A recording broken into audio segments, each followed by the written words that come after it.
Masih membicarakan tebeng menebeng. Kali ini tapi nebengnya bukan nebeng motor atau nebeng mobil, tapi pesawat nih Mas Yudi. Luar biasa. Nah, ini saya tanyakan tadi sebelum jeda. Ya. Kalau tadi Mas Kaisang kan konteksnya ini yang diberikan fasilitas gitu, yang ditebengi, gitu, yang ditumpangi gitu ya. Nah sekarang yang memberikan tumpangan, yang memfasilitasi, apakah juga bisa dipanggil, diperiksa oleh KPK? Karena tadi Mas Nasrullah bilang juga sudah memberikan nama yang memberikan fasilitas ini ke KPK. Apakah bisa dan bagaimana mekanismenya? Ya, saya pikir bisa aja ya dipanggil untuk kemudian dilakukan klarifikasi. Apalagi yang namanya juga sudah disebutkan ya, inisialnya Y, tapi bukan saya. Bukan ini. Jadi menurut saya itu tadi saya katakan ya, kan ini adalah alibinya Mas Kaisang. Ya. Ya, apapun alibinya, ya tentu KPK harus menguji kebenarannya. Termasuk kemudian memanggil siapa sih Y ini.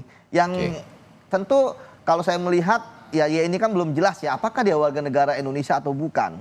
Kalau bukan, wah itu lebih ribet lagi. Karena ketika dipanggil dia adalah voluntary. Sama kayak WNI juga sebenarnya sukarela, tapi kalau WNI kan dipanggil KPK nggak mungkin nggak datang gitu kan. Tapi kalau luar negeri kan sulit. Itulah sebabnya maka kita berharap ya tentu ketika KPK melakukan pemanggilan ya terhadap yang bersangkutan, apalagi kan sebenarnya pasti sudah disampaikan ya bahwa Anda ini sebagai pemberi gratifikasi, tapi Anda itu tidak bisa dipidana gitu ya. Ketika pun nanti ada pidananya itu datang gitu ya. Dan kita berharap juga KPK kan sudah bisa berkomunikasi dengan pihak Mas Kaisang ya untuk kemudian ya kan ini temannya gitu ya, untuk ketika nanti misalnya ada panggilan dari KPK itu kemudian bisa membantulah untuk mendatangkan ke KPK. Gitu kan, atau KPK juga datang ke sana nggak masalah. Bagi saya waktu itu ya, mau dulu KPK datang menemui Mas Kaisang ataupun memanggil gitu kan, sebenarnya nggak jadi masalah gitu. Sekarang jadi masalah ketika Mas Kaisang dengan gagah berani datang ke KPK, ya kan, didampingi dengan beberapa temannya. Ini menurut saya yang kasihan itu adalah KPK-nya. Ya kan harusnya kan marwah KPK ini harus kita jaga gitu. Kalau memang Anda sudah strict dengan suatu, saya mau begini, ya beginilah gitu. Jangan berubah-ubah. Akhirnya kebimbangan ini yang terjadi adalah saya sedih banget melihat di sosmed hujatan-hujatan pada KPK gitu. Saya 14,5 tahun di KPK. Maksudnya sebenarnya kalaupun memang akhirnya endingnya adalah seperti ini juga, kan endingnya ini udah jelas ya bahwa Mas Kaisang sudah melaporkan gratifikasi walaupun dia bukan penyelenggara negara, artinya pidananya udah hilang. Ya, apakah kemudian tadi Mas juga tanyakan, apakah nanti bisa ada kelanjutannya? Ya bisa ada, kalau memang KPK bisa menemukan hubungan. Ingat loh, bahwa gratifikasi itu adalah pasal yang tidak berdiri sendiri ketika menjadi pidana. Selalu berhubungan dengan misalnya ada dugaan pemerasan, ada dugaan apa namanya tuh suap. Ya, seperti itu Mas. Jadi ini yang menarik. Tapi kan sekali lagi ya KPK lah yang akan menentukan mau kemana arahnya. Mau dia kayak seperti kita main bola, mau dia tendang langsung, mau dia dijagling, mau dia dibalikin ke back yang belakang gitu, atau dia mau gol bunuh diri. Ya itu semua ada di KPK kalau memang ingin kasus ini tidak tuntas. Saya pikir penuntasan kasus ini juga sangat penting ya bagi posisi Mas Kaisang sekarang ataupun di masa yang akan datang. Seperti itu Mas. Tapi saya tertarik dengan sosok Y yang diungkap Mas Yudi tadi.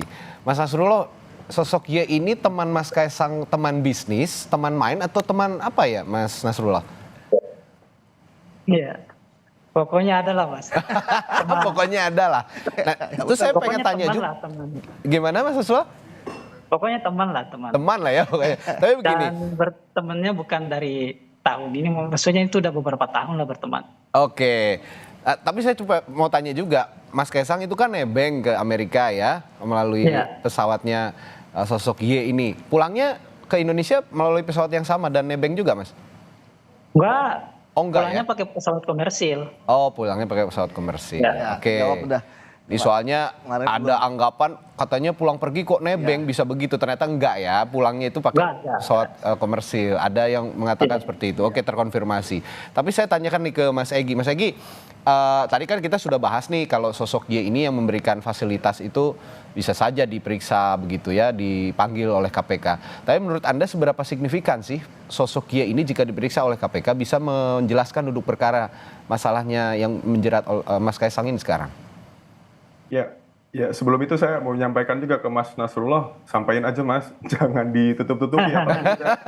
Udah bertahun-tahun kan kenalnya, nggak masalah dong disampaikan harusnya sebagai akuntabilitas ya. Tapi begini, saya ingin menyampaikan satu hal soal konsep yang namanya politically exposed person ya. Ya. Ini sudah menjadi perhatian atau juga sudah didefinisikan oleh Financial Action Task Force atau FATF ya, soal kejahatan pencucian uang, korupsi dan sebagainya, bahwa ada sosok yang namanya PEPS tadi disingkatnya. Nah, PEPS ini bisa bermacam-macam, bisa pejabat publik, bisa keluarganya atau rekan dekatnya. Nah, rekan dekat bisa juga dikategorikan sebagai rekan dekat keluarganya juga gitu ya, yang punya informasi banyak dan sebagainya. Nah, dalam hal ini sosok Y tadi menjadi penting karena bisa jadi ia terlibat dalam kejahatan. Bisa kita duga demikian. Makanya KPK perlu menelusuri apakah betul gitu ya bahwa pemberian Y tadi itu yang memberikan pinjaman itu ada kaitannya dengan jabatan publiknya keluarganya Kaisang begitu. Nah, ini harusnya ditelusuri konsep PEPS tadi. Ini signifikan sebetulnya perannya dalam hal kejahatan korupsi, pencucian uang dan sebagainya. Oke, selain Mas Kaisang ataupun sosok Y tadi teman Mas Kaisang, ada lagi nggak kira-kira sosok yang perlu diperiksa atau ditelusuri oleh KPK? Mas Egy? Ya, harusnya ada ya, dalam arti saya kok ragu kalau misalnya ini hanya satu kali perjalanan. Kalau ada perjalanan lain, itu juga siapa yang memberi? Apakah kemarin juga disampaikan keterangannya kepada KPK oleh Kaisang? Jadi bahkan termasuk yang Y tadi, sosok Y tadi, itu siapa orang-orang di sekitarnya, itu juga harus ditelusuri. Nggak cukup hanya satu individu saja. Jadi ya KPK harusnya jangan ragu untuk menelusuri itu, gitu. Oke, takut nggak KPK? Katanya KPK jangan takut, tapi kira-kira takut nggak KPK? Soalnya Anda mengatakan tadi posisi Mas Kaisang sebagai anak presiden, begitu loh. Ya itu makanya nanti kita lihat. Ini kan masih belum game over. Ya kan masih ada beberapa hari ke depan. Ya, kita lihat juga nih bagaimana kita belum melihat statement dari pimpinan KPK ya terkait dengan bahwa Mas Kaisang lapor ke gratifikasi kemudian diterima, padahal sebelumnya statementnya adalah dipindahkan ke PLPM karena adanya laporan ya ke pengaduan masyarakat. Ya, nah apakah? Ya, tapi saya curiga juga pasti akan dicabut. Kenapa? Karena sudah ada laporan gratifikasi. Gitu. Tapi kita tunggu aja lah episodenya. Karena kan mungkin analisis saya bisa salah juga gitu kan. Tapi kebanyakan selalu benar sih. Seperti itu. Tapi kalau melihat posisi sekarang dengan Kaisang Pangarep yang sudah melaporkan di bawah 30 hari kerja, posisinya aman nggak sih? Sudah aman berarti Mas Kaisang? Ya sudah aman lah, ya kan? Karena KPK akan masuk dari mana kalau dari masalah gratifikasi ya? Sudah dilaporkan, kemudian disampaikan kemarin kan atas nama penyelenggara negara kan ayahnya, ya kemudian ya KPK mau ngapain lagi? Hanya KPK sekarang hanya secara SOP hanya menentukan ini statusnya jadi milik negara atau milik penerima, artinya ya Kaisang tidak perlu lagi membayar apa-apa karena memang ini ternyata KPK menemukan ya ini memang temannya seperti tadi Mas Nasrul bilang dia bertahun-tahun ya hanya friend aja. Namun kan yang perlu menarik kenapa saya katakan tadi harus dilakukan pemeriksaan kan untuk mencari tadi namanya nexus hubungan.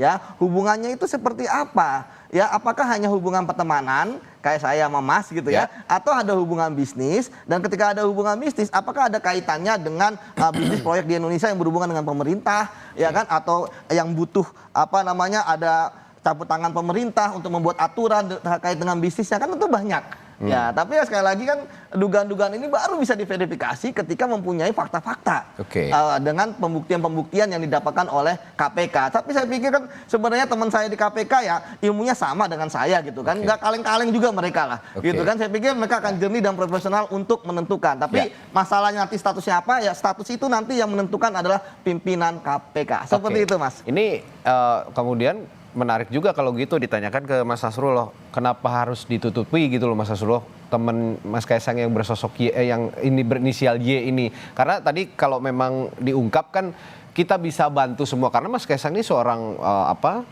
yang disorot publik karena seorang anak presiden gitu ya. Tentu saja publik juga ingin tahu, ini public figure yang tidak main-main gitu. Kalau memang ini bisa kita bantu, publik bantu menelusuri apakah Mas Kaisang ini benar-benar tidak sesuai fakta ya, atau memang menerima gratifikasi, kenapa harus ditutupi gitu Mas Nasrullah? Ya, sebenarnya sih nggak ada yang ditutupi Mas. Cuma kan sekarang kan kami sudah menyampaikan ke pihak yang berwenang ya kan. Yang kedua, secara etis kan nggak mungkin kita mau sampaikan ke publik. Sedangkan yang punya penilaian nanti kan bukan kita atau publik, tapi lembaga yang berwenang itu yang punya penilaian. Sehingga nanti ya Yang jelas kami sudah melaksanakan kewajiban yang harus kami lakukan, menyampaikan ke KPK, termasuk kronologisnya, termasuk pihaknya siapa. Oke. Nah, nanti bisa silakan ditanyakan ke sana. Yang kedua, saya kira kita harus sabar menunggu ya, karena ini kan proses dan kita jangan mendahului proses. Takutnya nanti kan menjadi polemik lagi, menjadi liar lagi. Mungkin demikian, Mas. Intinya sih posisinya Mas Kaisang ini udah aman gitu ya, Mas Nasrullah, Anda mau mengatakan begitu. Jadi jangan kesandung lagi, jangan sampai kesandung lagi gitu ya kira-kira ya. Ya bukan kalau dari kami sih menilainya memang aman karena dalam range waktu yang masih dibolehkan oleh undang-undang. Cuma kan ini terlalu cepat berpolemik gitu kan. Padahal ya masih dalam range waktu yang dibolehkan. Dan kedua memang kan masih ada perdebatan terkait dengan ini penyelenggara negara atau bukan, dan untuk menghilangkan keraguan-raguan itu ya makanya kita datang sendiri ke sana, gimana nih sikap KPK kami gitu ya. Seperti itu sehingga tentu saja posisi kami yang menunggu penilaiannya seperti apa, lalu kami akan menentukan langkah-langkah seperti apa yang kami lakukan selanjutnya. Tapi memang betul sih kata Mas Yudi, bolak-balik ini sekarang udah ada di KPK sebenarnya, bolanya tinggal nunggu aja. Mas Egy, kalau Mas Yudi tadi bilang sekarang posisi Mas Kaisang udah relatif aman. Kalau dari Anda memang sudah aman atau masih ada sebenarnya masih bisa ditelusuri lagi? Iya, masih ada bisa ditelusuri oleh KPK sebetulnya. Tidak hanya satu perjalanan ya, tadi saya sudah sampaikan sebetulnya. Dugaan-dugaan lain juga sebetulnya bisa ditelusuri yang sebenarnya bertebaran juga di media sosial. Itu kalau KPK pintar sedikit atau berani sedikit lah. Kalau pintar kan sama dengan Mas Yudi tadi ya.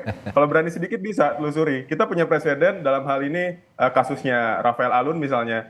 Bisa sebetulnya langkah yang sama dilakukan. Jadi nggak hanya yang sekarang sedang kita perbincangkan, satu laporan saja, yang sedang diperbincangkan ramai-ramai juga harusnya ikut ditelusuri. Bahkan nggak cuma Kaisang aja, tapi keluarganya juga yang lain. Kan yang naik private jet itu tidak hanya satu anaknya Jokowi ya, tapi juga anak yang lain ada dugaan untuk naik private jet juga. Itu dari mana? Harusnya bisa ditelusuri. Oke, nah ibaratnya begini Mas Yudi, kenapa publik ini berhak tahu sebenarnya apapun gerak-gerik yang dilakukan oleh keluarga presiden, karena ya bagaimanapun presiden ini digaji oleh negara dan uang yang dipakai untuk menggaji itu adalah uang rakyat gitu kan. Jadi kira-kira sebagai bentuk pertanggungjawaban kepada rakyat gitu ya, kepada yang memberikan gaji gitu, ibaratnya gitu. Ini kita harus setransparan mungkin. Nah kalau memang demikian adanya, kita balik lagi ke konteks Undang-Undang Penyelenggaraan Negara yang menerima gratifikasi. Kedepannya supaya kita tidak terus berkutat dalam perdebatan bahwa ini anak keluarga penyelenggara negara tidak boleh menerima gratifikasi. Kedepannya harus dilakukan supaya ini lebih jelas nih, mana yang boleh menerima, mana yang tidak boleh menerima dalam konteks penyelenggaraan negara, bagaimana? Ya, kalau sesuai aturan memang kita kan aturan itu bisa kita interpretasikan secara literat gitu ya. Secara benar-benar ini ada penyelenggara negara, ini adalah pegawai negeri gitu kan. Ini bukan. Ini hanya kerabatnya. Jadi nggak termasuk. Itu kan tentu perdebatan itu akan selalu ada. Ya, ketika misalnya kita punya ide misalnya ditambahkan pegawai negeri, penyelenggara negara ataupun keluarganya yang menerima ya sah-sah saja gitu kan. Tapi kemudian yang mau revisi undang-undang itu seperti apa? Karena undang-undang ini akan semakin kuat, ya kan? Namun sekali lagi bahwa sebenarnya undang-undang itu pisaunya ada di penegak hukum. Mau kemudian yang menerima itu layering ke lapis ke-7, ke-8, ke-9, jika kemudian penegak hukum menemukan ya ada hubungannya dengan pegawai negeri penyelenggara negara, mudah aja tetap aja bisa dipakai pasal 12B besar. Jadi intinya sekarang terkait dengan gratifikasi itu adalah mau atau tidak maunya penegak hukum. Ya, bahkan kalau lebih kita ini dikit, berani atau tidak beraninya penegak hukum kan seperti itu untuk bisa mengungkap fakta-fakta yang sebenarnya, tentu dengan prosedur hukum yang berlaku. Ya. Tapi kalau bicara berani atau tidak berani, ini kan kita bicara KPK-nya berarti kan, berani atau tidak berani, ini kan sebenarnya dari sudut pandang kita sebagai masyarakat, ya harusnya berani gitu. Kalau tidak berani ya ada sesuatu berarti. Nah ini bisakah juga ditelusuri secara etik bahwa kinerja seorang komisioner KPK atau anggota KPK ini juga perlu dipertanyakan oleh publik? Ya kalau kita bicara tentang kinerja, kita pun lapor ke Dewas, pasti Dewas mengatakan bahwa itu adalah kebijakan dari pimpinan KPK. Kami tidak bisa masuk ke situ. Jadi udah bisa ketebak lah. Semua ending-ending yang ada di kepala Mas udah bisa ditebak, hasilnya A, hasilnya B, hasilnya C, seperti itu. Tapi ya saya pikir bahwa harapan untuk berantas korupsi harus selalu kita dengungkan. Itu aja. Jangan pernah dipadamkan gitu. Jangan pernah dipadam. Meskipun ya akhir-akhirnya dibanjur oleh air apinya, ya tetap harus nyala apinya begitu kan. Betul, kira-kira. harus nyala. Nah, seperti itu. Ini menarik juga Mas Egy, kalau ICW mau mendorong juga selain kasus yang menjerat Mas Kaisang sekarang, bukan menjerat sih, artinya menimpa Mas Kaisang saat ini, perlu juga dilihat dari sisi etik bagaimana kinerja seorang pimpinan KPK ataupun anggota KPK yang berada di dalam dan juga perangkat-perangkatnya dalam konteks ini, karena memang kalau berani tidak berani harus berani sebenarnya kalau kata saya. Gimana Mas Egy? Ya harus berani, tapi kita juga punya keraguan terhadap KPK yang saat ini sedang menangani kasus, karena kita tahu KPK kewenangannya sudah dilucuti, independensinya juga sudah berkurang drastis gitu ya. Jadi kalau kita berharap banyak juga sulit sebetulnya. Walaupun tetap harapannya harus tetap kita simpan, tapi ya tidak perlu terlalu besar sebenarnya begitu. Jadi ya secara etik pun, kalaupun kita melapor, rasanya jawabannya seperti yang disampaikan Mas Yudi tadi, begitu. Ada hal yang barangkali menjadi tidak akan menghasilkan sesuatu yang signifikan, begitu. Jadi ya kita tidak perlu berharap, tapi tetap juga menyimpan harapan. Oke. Mas Nasrullah sekarang memang sudah ada di KPK, bolanya ada di KPK, tapi komunikasi terakhir dengan Mas Kaisang dalam konteks hukum, langkah apa yang akan dilakukan atau dijalankan ke depannya nih dalam konteks kasus atau dugaan gratifikasi ini, Mas Nasrullah? Ya, kalau posisi kami masih sama Mas, masih menunggu seperti apa nanti hasil dari keputusan KPK terkait klarifikasi atau laporan yang kami lakukan kemarin. Baru kami akan memutuskan langkah seperti apa yang kami lakukan. Yang jelas dari Mas Kaisang sendiri, kalau misalnya diharuskan melaksanakan kewajiban-kewajiban tertentu yang akan diarahkan atau yang diberi petunjuk oleh KPK, dari posisi kami siap melaksanakan seperti itu, Mas. Ya, kalau Anda mau menerawang ke depan, gimana sih nanti ujungnya nih kasus ini, Mas Yudi? Ya ujungnya udah bisa ditebak gitu kan. Karena memang ini menurut saya hasilnya ini kan ya tentu tadi kemarin sudah disampaikan oleh Deputi Pencegahan ya, Pak Pahala ya, antara menerima gitu kan ataupun kemudian harus membayar gitu kan, jadi milik negara gitu sesuai dengan berapa yang bisa ditentukan oleh KPK. Jadi dua itu aja hasilnya, Mas. Jadi ketika misalnya berharap lebih, ya saya pikir kalau kita bicara bahwa wah nanti ini bisa relasi dengan ini, itu bisa aja. Tapi kan kita bicara faktualnya, ya bicara SOP-nya, bisa bicara prosedurnya, bicara endingnya gitu kan. Ya walaupun saya masih mengatakan ini kan belum game over gitu ya, tapi setidaknya endingnya udah kita ketahui seperti itu. Meskipun hukum ini bukan ilmu pasti, tapi ya bicara korupsi di negara ini, kita punya lembaga khusus yang menangani masalah korupsi, KPK. Kalau ngomongin berani nggak berani, harus berani gitu kira-kira. Jadi jangan sampai ada anggapan-anggapan bahwa jika kasus ini menimpa pejabat negara atau petinggi atau siapapun, ini akan ada tebang pilih di antara para komisioner KPK yang juga seharusnya bisa berani menangani masalah korupsi. Kita sama-sama kawal sebetulnya, lembaga yang harus kita kawalnya KPK-nya, karena ke depan bukan hanya hari ini saja, KPK akan berfungsi sebagai lembaga anti korupsi yang mengawasi para penyelenggara negara untuk tidak melakukan tindak pidana korupsi. Ini ke depan masih ada 5 tahun mendatang dengan pemerintahan yang baru. Kita akan benahi KPK, karena sekarang KPK juga sedang menjelang pemilihan Capim KPK.